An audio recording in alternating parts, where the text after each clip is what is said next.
I think in terms of what you can do wrong with this hip condition is try to force movement. Right. So trying to regain flexion or regain internal rotation is likely to stir that person up. So you want to work with the range of movement you've got. Yeah. So it's not a case of more movement, that hip will become less symptomatic. I tell you what, and some of the people watching may well have tried this themselves.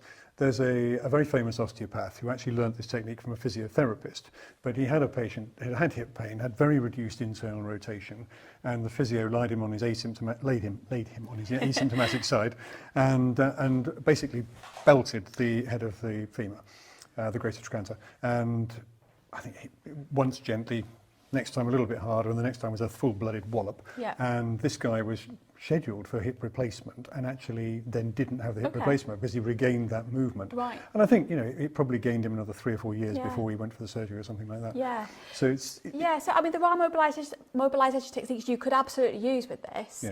Yes. And sort of looking at so somebody who, for example, stands in this kind of hip hang position, thinking about the migration of the femoral head superolaterally, actually they might do quite nicely with a distraction technique. Yep.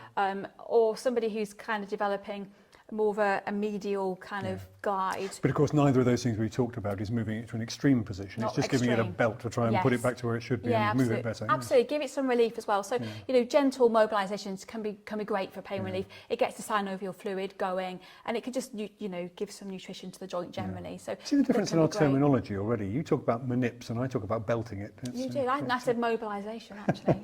Yeah. I don't do manips. That's your job. You used the term manips earlier when we were talking, but we were talking about someone else. Yeah, exactly. So you can do, definitely, there is definitely place for, some form of manual therapy managing this hip condition. But as you said, it's the extremes of positioning that you want to be avoiding. And looking at exercise choice. So if you're given an exercise choice to really try and work that hip into an extreme, you're likely to flare it up or not get it to settle.